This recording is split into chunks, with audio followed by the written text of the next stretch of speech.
Thank you. Thank you all. Well, first of all, I want to thank, please, thank you guys. Take your seats. And, you know, the Secret Service is a little bit nervous because I told them these Bitcoin guys really like guns. But they really like the President and Vice President of the United States, too, so I think we're doing okay.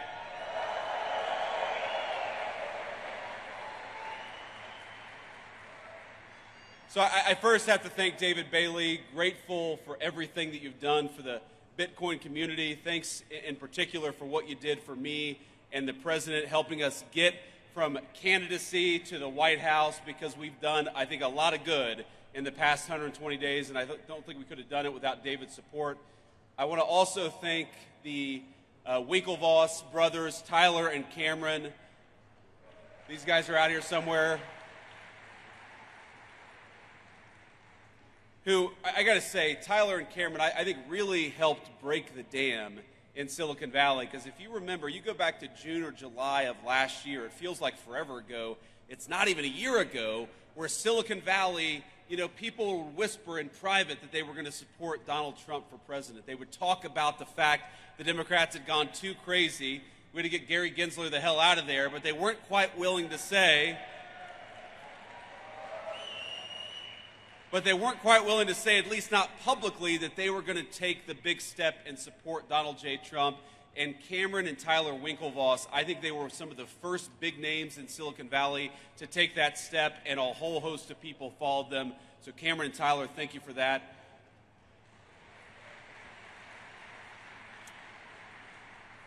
And of course, I want to thank the good people at Coinbase, the organizers of this event, and everybody who made this incredible event possible. It's great to be here with Bitcoin at 108,000, at least when I checked this morning, and as Vice President of the United States. It's great to be here.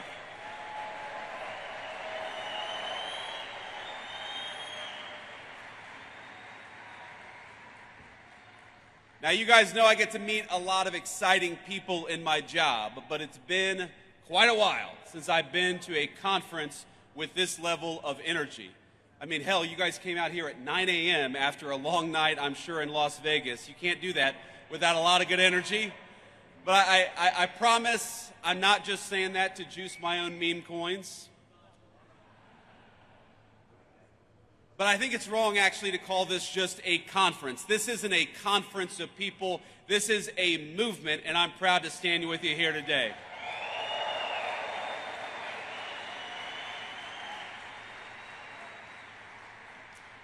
And I think this conference, this movement of people, is where the future of cryptocurrency in this great country gets decided.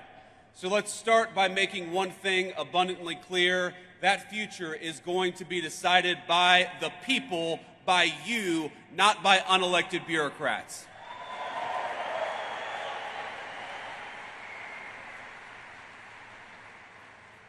Now, as you all probably know, you've got a star-studded lineup here today, including several of my colleagues in the Trump administration. David, Bo, Hester, I know you're all out there. It's great to be among so many friends and allies. So, I want to speak for just a few minutes about a few things, and I want to talk a little bit about what we've done in the Trump administration. I want to give you a rundown of what this administration is doing on digital assets policy. But I also want to talk about some of the principles that help guide us as we develop this policy. But before that, I want to speak about why I'm personally optimistic about crypto and what it means for the American people. Now, people ask me why I tend to be bullish on the future of innovation in this country. Now, I spent enough time in Silicon Valley to recognize the difference between good tech, technology that boosts our productivity, makes our lives richer, that grounds us in the real world and complements our day-to-day lives. That's the good technology, but there's also some bad technology out there. And when it comes to crypto, I think the last several years have made it clear that we're talking about genuine, ground-up innovation, one that's already improving the well-being of tens of millions of our fellow citizens. I believe it's 50 million Americans own Bitcoin, and I believe that's going to be 100 million before too long.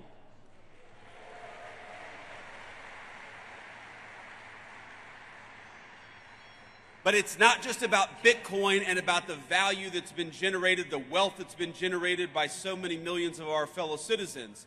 Through decentralized finance, crypto has transformed how Americans transact with one another. It's expanded access to banking for many who may not otherwise have had it. And every single day, I feel like I see some groundbreaking new use of blockchain tech, whether it's in supply chain management, whether it's in hospitals, or whether it's in changing how we track and store patients' private health records. But for each of these new forward-looking applications, I also feel like there's an incredibly value conservative element to crypto technology, and that's as a hedge. Crypto is a hedge against bad policymaking from Washington, no matter what party is in control. It's a hedge against skyrocketing inflation, which has eroded the real savings rate of Americans over the last 4 years.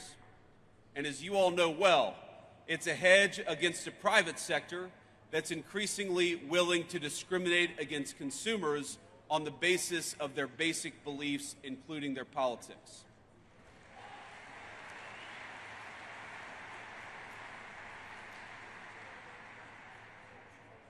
That includes, of course, debanking users for Second Amendment advocacy or for ties to the first Trump administration.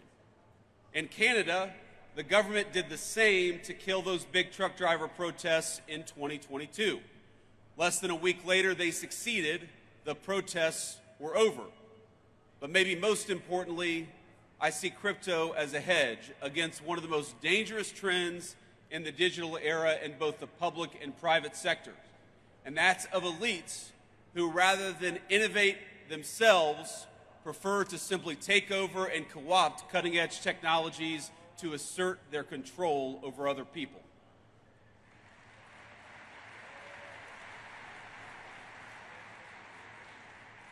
And I know we believe this in this room. That's not Bitcoin. It'll never be Bitcoin, and you guys are going to make sure that happens.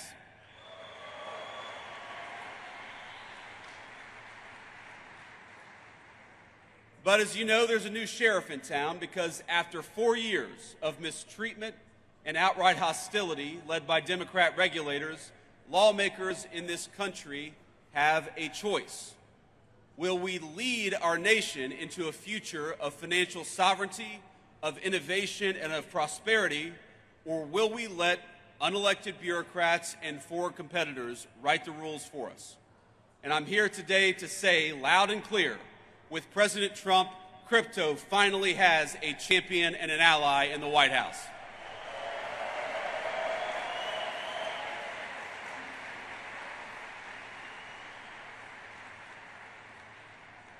In our administration, we understand the full potential of the digital assets industry, not just as an investment, not just as a flashy technology, but as a symbol and driver of personal liberty for all our citizens. And we are dedicated to seeing that promise fulfilled.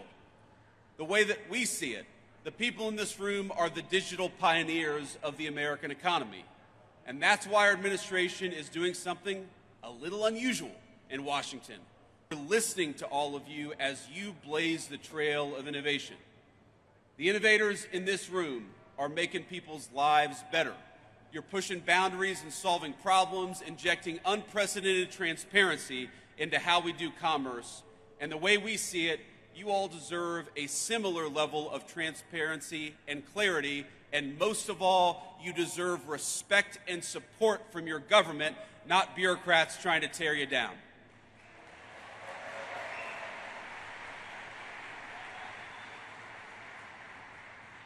Now that means a few substantive concrete steps, and of course the first and most important of those steps is straightforward. We've got to clean up the wreckage that the last administration left us, and since day one, that is exactly what we've been trying to do.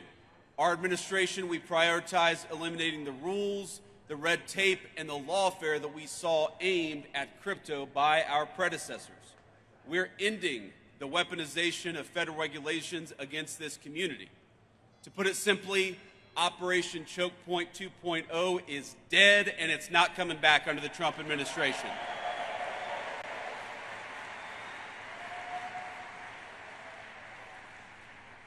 And by the way, it's crazy that was ever even controversial, the idea of using the regulatory power of the government to crush an industry and to crush people who espoused a view that you didn't like. It's crazy, but let my words today serve as Operation Choke Point.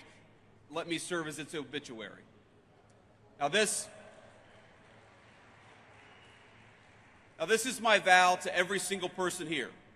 You will never see this administration trying to handicap your community or diminish the impact it's had on the economy. Instead, we reject the Biden administration's legacy of death by 1,000 enforcement actions. We reject regulators. Maybe the most important thing that we did for this community, we reject regulators and we fired Gary Gensler, and we're going to fire everybody like him.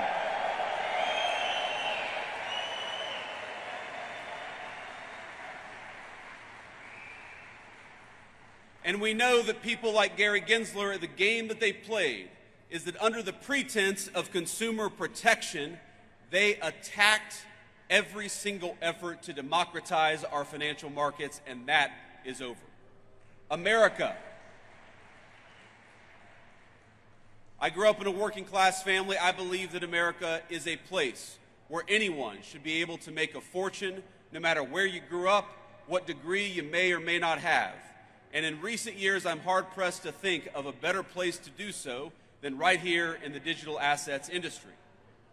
Now, our second substantive step is we're trying to create a clear, pro-growth legal framework for stablecoins in this country. And I know we've got some solid allies in Congress. Is Cynthia Loomis out there today, or did she already go home? Well, you know, I was supposed to have dinner last night with Cynthia Loomis. We had a little event yesterday.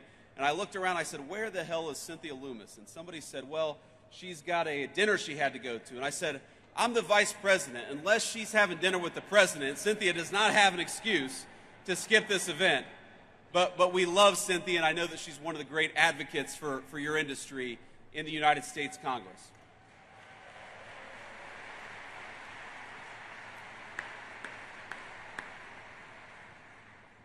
Now, I know, led by Cynthia and other great legislators, Congress is hard at work getting the Genius Act passed and across the president's desk as quickly as possible. And that's an important step. It's with good reason, because regulatory uncertainty in this country has pushed way too much stablecoin activity overseas over the last few years. Now, somebody said to me yesterday that Bitcoin has done so much over the last few years with so many headwinds. Wouldn't it be nice to have a government that provided some tailwinds to one of the fastest growing industries in our country? And that's what we aim to do.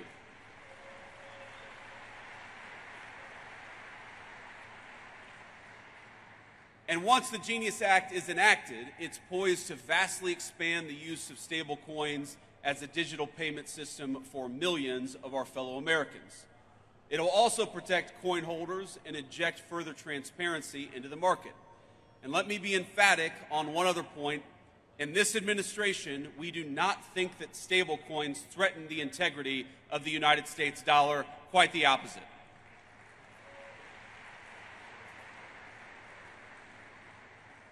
In fact, we view them as a force multiplier of our economic might. Dollar-pegged stablecoins, particularly once Genius is enacted, is only going to help the American economy, and it's only going to help the American dollar. So, again, we're optimistic that the Senate is able to move quickly on passing a clean Genius Act, and for the House to follow up and do the same. And of course, once that happens, our great President Trump will sign it into law the minute it comes across his desk. Now, when that's happened, when the administration will then fully shift to our third priority, which is to enact a transparent and tailored regulatory framework for digital assets, one that's pro-innovation and fully incorporates crypto into the mainstream economy. And again, I've talked to so many of you over the last couple of days, and the consistent fear that I hear with all the great things that have happened over the last couple of months, the consistent fear that I hear is that there's still this perception that digital assets are not welcome in the mainstream economy. And let me promise you that our effort to change the policy is purely about changing that. We want our fellow Americans to know that crypto and digital assets, and particularly Bitcoin, are part of the mainstream economy and are here to stay.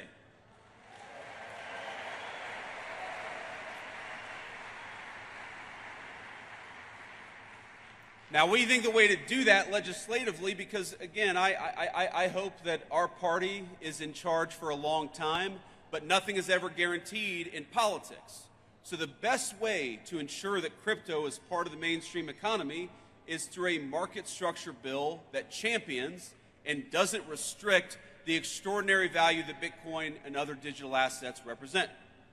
Right now, in this Congress and with this administration, we have a once-in-a-generation opportunity to unleash innovation and use it to improve the lives of countless American citizens. But if we fail to create regulatory clarity now, we risk chasing this $3 trillion industry offshore in search of a friendlier jurisdiction, and President Trump is going to fight to make sure that does not happen.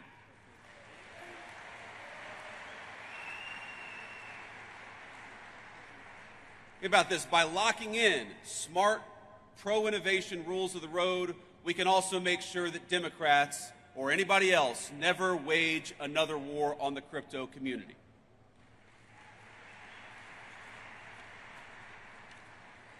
Now, I've already hit my time here, but before I head back to Washington, let me offer you just a few bits of advice and a few thoughts on where this industry is going. This is one politician's perspective, so take it for what it's worth. Maybe a little bit less than one Bitcoin right now. But let me say a few things. First of all, I remember when I ran for Senate, the first time I'd ever entered politics back in 2022. And one of the frustrations, honestly, that I had with the crypto community as a person who was one of the only people running for office who actually owned Bitcoin, and I still own a fair amount of Bitcoin today.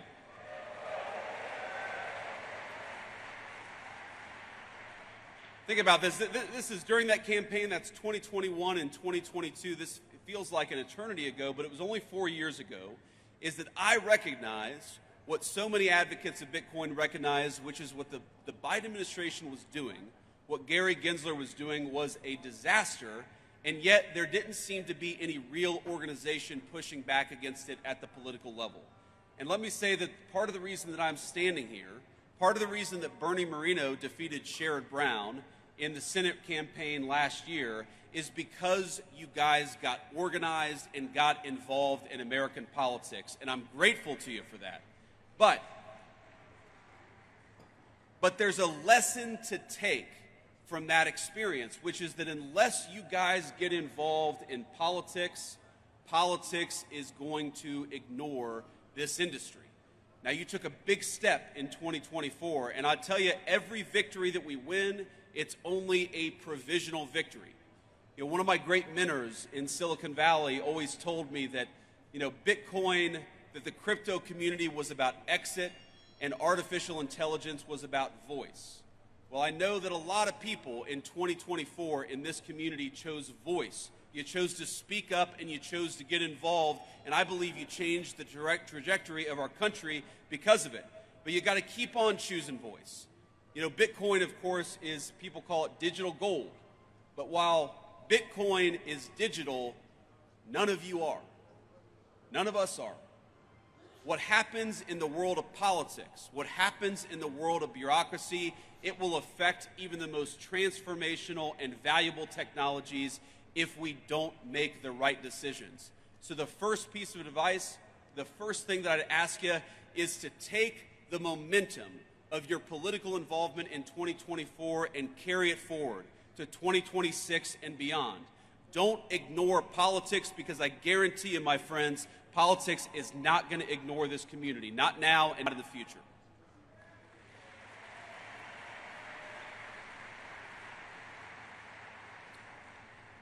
The second thing that I want to toss out there is that we have to start thinking of the long-term strategic implications of Bitcoin. Bitcoin is owned by about 50 million Americans. A lot of Americans have made a lot of money, have created a lot of wealth for themselves, and that's a great thing. But I actually think that where Bitcoin is going is as a strategically important asset for the United States over the next decade. It's one of the reasons why President Trump, with the help of our great AI guy, David Sachs, it's one of the reasons why we started the Bitcoin Reserve, because we want to start to put in motion the strategic importance of Bitcoin for the United States government. We know that the PRC doesn't like Bitcoin. The People's Republic of China doesn't like Bitcoin. Well, we should be asking ourselves, why is that? Why is our biggest adversary such an opponent of Bitcoin? And if the Communist Republic of China is leaning away from Bitcoin, then maybe the United States ought to be leaning into Bitcoin, and that's one of the things that we're going to be doing.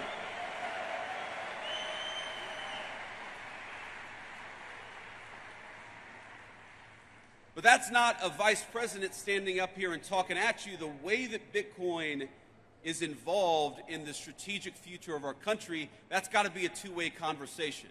And so when I talk about getting involved in politics, one of the things that you guys got to do is continue to give us feedback and continue to tell us the ways in which Bitcoin can play a positive role in the strategic future of this country. I know the Bitcoin Policy Institute is working on this very topic now, but all of you have got to be involved in this conversation, because I don't think any of us want to wake up in a country 10 years from now that is less wealthy and less prosperous because we made bad decisions today. We're going to make the right decisions, but that depends on you guys being part of the conversation. So be part of that conversation. And here's the third thought that I want to leave you with. You know, one of the ways you hear this stated is that crypto is fundamentally a conservative or right-leaning technology, and artificial intelligence is fundamentally a left-leaning or a communist technology. Now, I think that overstates things a little bit in both directions, but there's a fundamental element of truth to it. Now, I haven't been involved in the day-to-day operations of a technology company in about 4 years since I entered politics for the very first time. But what I've noticed is that very smart right-wing people in tech tend to be attracted to Bitcoin and crypto, and very smart left-leaning people in tech tend to be more attracted to AI. Again, that's a gross generalization, it's an overstatement, but there's an element of truth to it. But what I'd ask you all is to remember that what happens in AI is very much going to affect, in good and bad ways, what happens to Bitcoin. And of course, what happens to Bitcoin is very much going to affect what happens in AI. So, while this is certainly a Bitcoin conference, and I know we're all proud of what you guys have accomplished over the last 10 years, my final piece of advice is to make sure you're keeping tabs on and staying involved in what's happening with artificial intelligence, because I don't want Bitcoin to be negatively affected by what happens in AI, and most importantly, I don't want America to be negatively affected by what happens in AI. And the best way to ensure that smart people are at the AI conversation is to ensure that Bitcoin is part of the artificial intelligence conversation. Our administration is committed to it. I want you guys to be committed to it as well.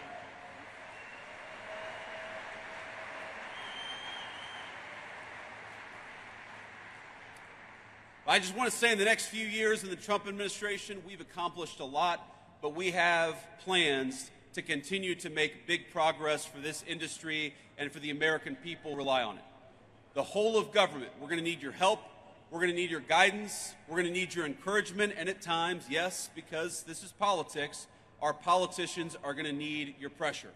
So, have fun this week, but keep the pressure up. And we'll do great things together for our industry, but most importantly, for the cause of personal freedom and the United States of America. God bless you guys, and thanks for having me.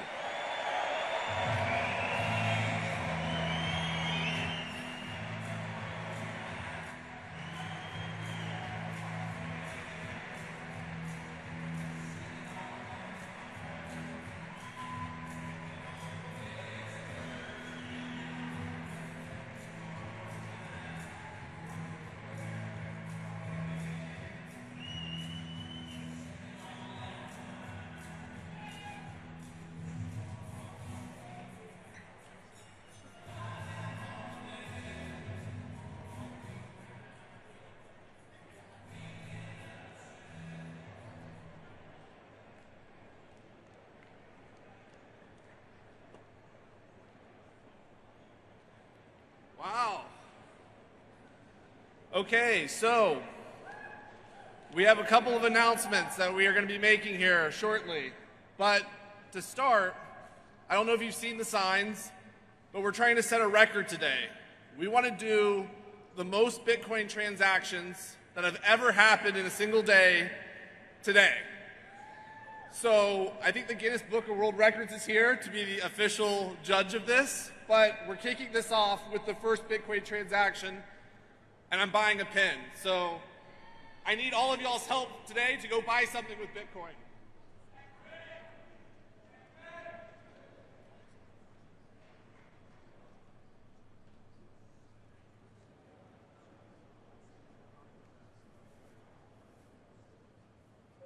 This is always the danger of doing it live.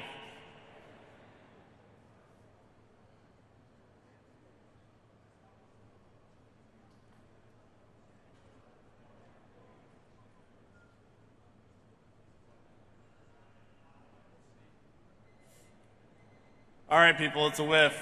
I'm going to need y'all to do extra transactions to make up for this one, please.